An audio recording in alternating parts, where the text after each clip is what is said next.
Je l'avais un peu vu venir, mais je n'étais pas aussi près émotionnellement que je le pensais. Le manque d'affection, de respect et son refus catégorique d'être proche de moi indiquaient tous une chose. Soit elle avait une liaison, soit elle y pensait, soit elle en avait tout simplement assez d'être ma femme. J'ai décidé de la laisser partir et, au cours des derniers mois, elle a semblé plus à l'aise avec cette idée. Ce que je n'arrivais pas à comprendre, c'est pourquoi elle ne partait pas tout simplement. Pourquoi faire traîner les choses? Il suffisait de dire au revoir et de passer à autre chose. Je n'ai pas transféré d'argent parce que nous n'en avions pas beaucoup. Nous vivions dans une maison sans dette, uniquement parce qu'elle appartenait à ma grand-mère et que nous y avons emménagé après son décès. Même à ce moment-là, j'ai remarqué certaines choses que je n'aimais pas. J'en ai parlé à mes parents, et ils ont accepté de garder la maison à leur nom pendant au moins 1 an, par sécurité. Nous avons déjà eu notre propre maison, mais elle appartenait à la banque. Nous y avons vécu pendant 6 ans avant que Sandy ne s'y installe. Un soir, elle a bu trop de vin et s'est endormie, laissant des bougies allumées. L'une d'elles était trop près des rideaux. L'alarme incendie l'a réveillée et elle a réussi à s'échapper. Mais à ce moment-là, tout le salon était en feu. Les pompiers sont arrivés à peu près en même temps que moi. Je leur ai parlé de mes armes et des munitions stockées dans la maison. Après avoir entendu quelques coups de feu, ils se sont mis à une distance de sécurité et ont laissé la maison brûler. L'un de mes meilleurs amis était le capitaine de cette station, et il a écrit dans le rapport que le feu était trop avancé lorsqu'ils sont arrivés, ce qui a facilité la demande d'indemnisation de l'assurance. Apparemment, la police d'assurance ne couvrait pas la stupidité, mais ils ont payé, nous laissant avec une somme nette d'environ 30 000 $. C'était plus que ce que je pensais. Alors nous l'avons pris et nous avons emménagé dans la maison de ma grand-mère. Il nous restait environ 20 000 $ et elle en recevrait la moitié, assez pour commencer à vivre dans un appartement décent. J'aurais pu rester là où j'étais. J'ai fait d'autres choses, et si nous nous séparions, elle serait très déçue. Comme je l'ai dit, je m'y attendais. Je ne m'attendais pas à ce qu'il fasse si froid. Je travaillais dans une équipe différente. Mes horaires étaient plus tardifs que les siens. C'était l'hiver et, dans ma région, il faisait nuit assez tôt. J'ai remarqué que sa voiture n'était pas dans le garage et que la lumière du Porsche n'était pas allumée. Je suis entrée en l'appelant par son nom. Elle n'a pas répondu et je l'ai trouvée au lavabo, en train de se maquiller. Elle portait une robe, pas le genre auquel j'étais habituée, complètement nouvelle, avec un ourlet plus haut et un décolleté plus bas. Je l'ai observée pendant quelques minutes, alors qu'elle m'ignorait. On va quelque part? Non, c'est moi, j'ai un rendez-vous. Elle s'attendait à une explosion, mais elle n'est pas venue. Je l'ai juste regardée jusqu'à ce qu'elle devienne nerveuse. Tu m'as entendu? J'ai dit que j'avais un rendez-vous. Non. Quoi? J'ai dit non. Non veut dire non. Tu peux sortir, coucher avec qui tu veux, une fois que tu auras déménagé.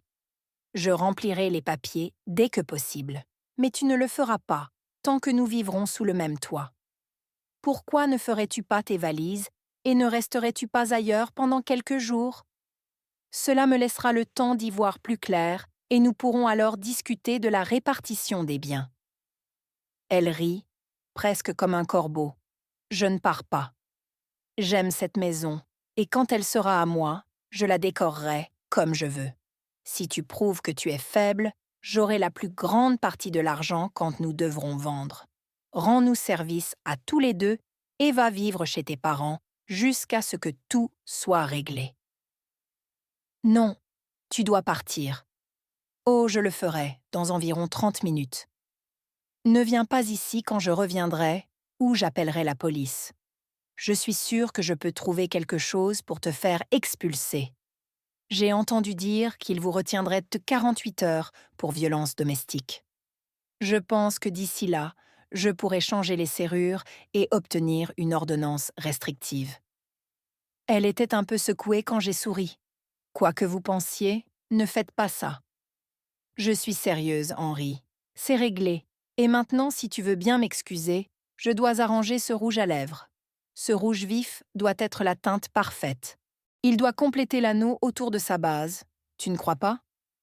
J'ai souri et j'ai quitté la chambre. Je savais qu'elle n'avait pas eu le courage de lui demander de venir la chercher, ce qui signifiait qu'elle avait prévu de le rencontrer. Je suis passée par le garage, j'ai pris la batte de baseball en aluminium que j'utilisais pendant l'été et j'ai donné 4 bons coups sur les phares et les feux arrière de la voiture. Elle ne conduirait pas cette voiture. Je suis revenue et j'ai vu son sac à main sur le comptoir. Je l'ai ouvert et j'ai vu 6 paquets d'élastiques. En sortant son téléphone, ne voulant pas faire de dégâts, je l'ai emmené dans le garage, je l'ai posé sur l'établi, j'ai pris un marteau et je l'ai brisé en 3 morceaux. J'ai failli planter des punaises dans les élastiques, mais je me suis arrêtée, pensant qu'elle pourrait m'en vouloir. Elle est entrée dans la cuisine pendant que je versais le café, portant les talons les plus hauts que j'ai jamais vus. Quand elle m'a vue, elle a froncé les sourcils et a crié « Sortez !» en montrant la porte. J'ai souri et j'ai bu une gorgée de café. Elle a soupiré et a dit « Très bien. Si c'est ce que tu veux, cherche des flics dans le coin bientôt. Peut-être que tu veux appeler ton père pour qu'il paye ta caution quand tu le pourras. » J'ai bu une autre gorgée de café. Pourquoi les flics viendraient-ils? Je ne t'ai pas menacé, je n'ai pas levé la main sur toi. Tout ce que j'ai fait, c'est refuser que vous me mettiez à la porte de ma propre maison. Ce n'est pas ce que je dirais aux flics. Tu m'as menacé quand j'ai demandé le divorce et tu m'as insulté. Je crains pour ma vie. Ils croient toujours la femme. Je ne plaisante pas, Henri. Tu as environ 30 minutes avant que je n'appelle. Elle s'éloigna en piétinant autant qu'elle le pouvait avec ses talons. 5 minutes plus tard, on entendit des cris à travers la porte. Elle a fait irruption et l'expression de son visage m'a rendu un peu nerveux. « Ah, qu'est-ce que tu as fait à ma voiture?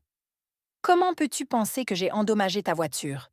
Vous ne devriez pas la laisser garer dans la rue comme ça. » Pendant une seconde, elle m'a regardé fixement. Je n'y pense pas.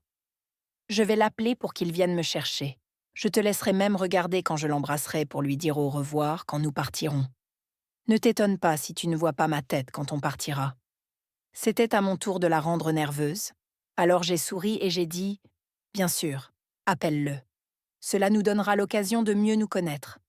Je pourrai lui dire à quel point tu peux être folle.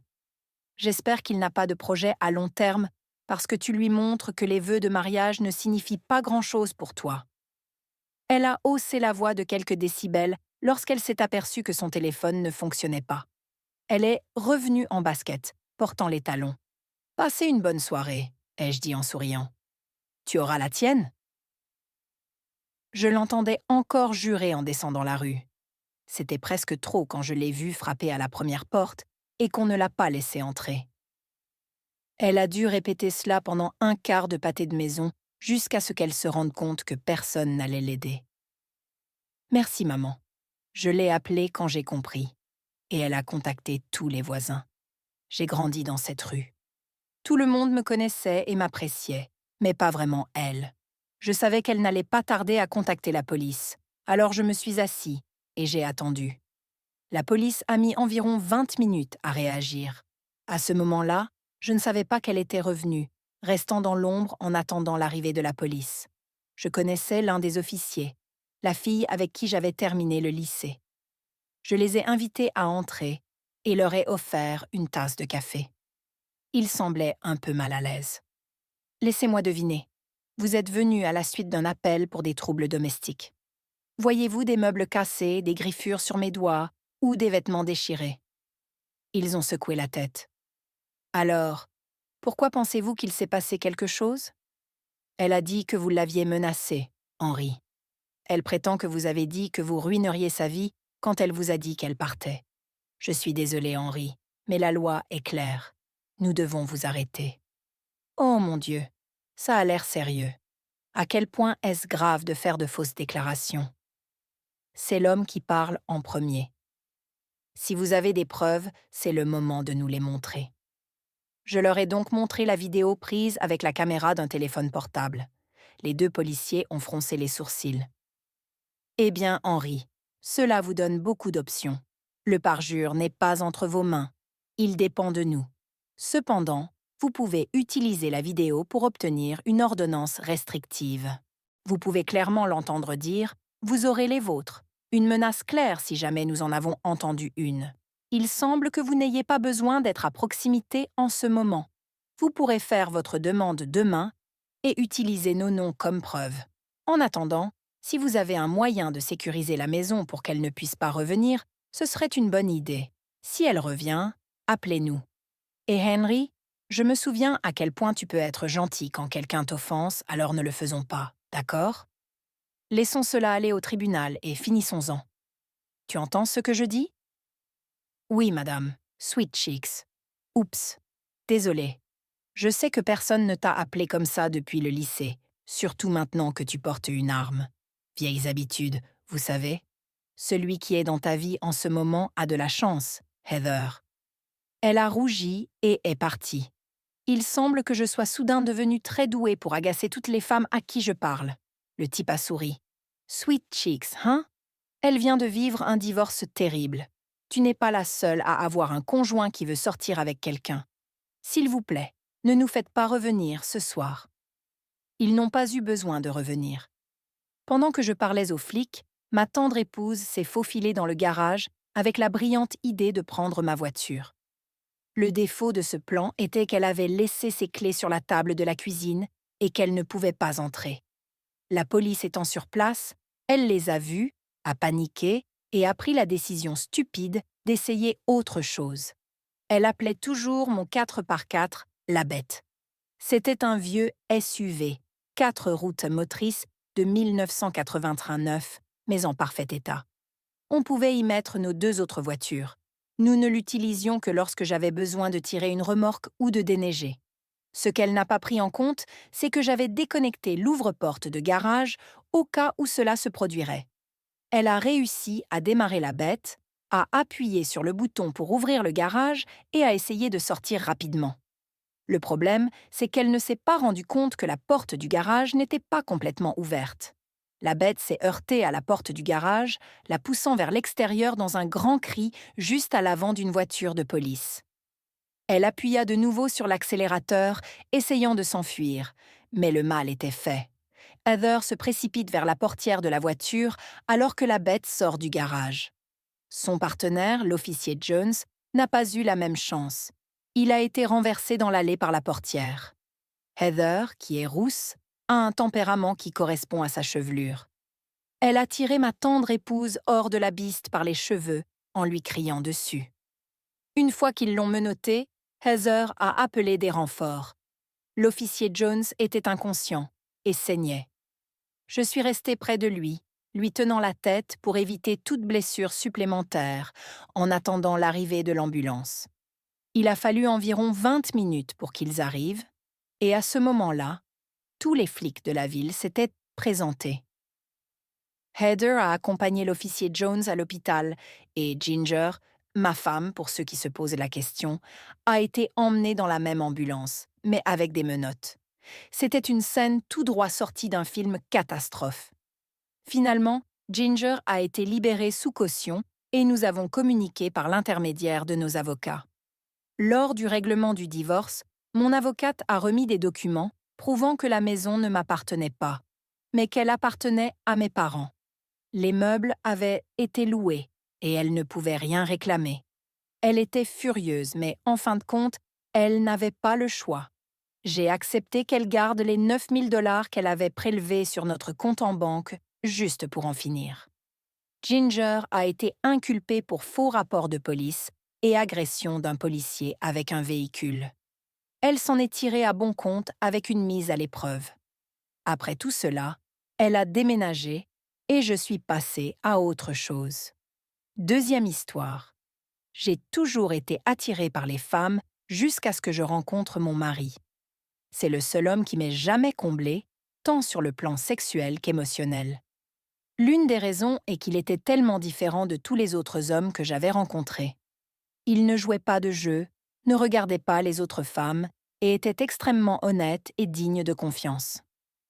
Je l'ai épousé parce que je pensais qu'il était différent. J'avais déjà été trompée par des femmes, Alors ce n'est pas que j'avais quelque chose contre les hommes. Je n'étais tout simplement pas intéressée jusqu'à ce qu'il arrive.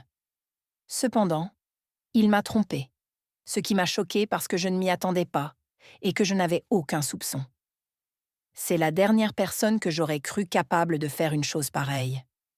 Il m'a supplié et a pleuré pour que je lui pardonne et que je ne mette pas fin à notre mariage. À l'époque, j'étais en colère et triste, mais j'ai décidé de lui donner une autre chance. Aujourd'hui, après une année passée à essayer d'arranger les choses, je me désintéresse de lui. Avant, je m'inquiétais de savoir s'il mangeait ou dormait bien. J'aimais lui offrir des cadeaux et je m'inquiétais de sa sécurité. Je faisais des efforts constants pour notre mariage, et lui aussi. Mais aujourd'hui, j'ai du mal à m'intéresser à lui. Lorsqu'il me touche, je me sens dégoûtée et j'ai envie de le repousser immédiatement. S'il est en retard, je ne le remarque même pas. Je pense à peine à lui, sauf lorsque nous sommes ensemble, et même dans ce cas, je le regarde à peine. Notre conseiller conjugal nous dit que ses sentiments sont normaux et qu'ils passeront, mais je crains que ce ne soit pas le cas. J'ai peur que mes sentiments pour lui aient presque disparu. Les tromperies et les mensonges m'ont enlevé beaucoup de mon amour et tout mon respect pour lui. Est-ce que quelqu'un a déjà vécu cela? Ces sentiments finiront-ils par s'atténuer ou disparaître? J'essaie de donner du temps au temps, mais cela fait 1 an et je commence à penser que mon mariage est peut-être terminé. Je ne veux pas qu'il se termine. Je veux qu'il fonctionne et que nous soyons heureux. Nous avons tous les deux travaillé dur cette année pour améliorer les choses.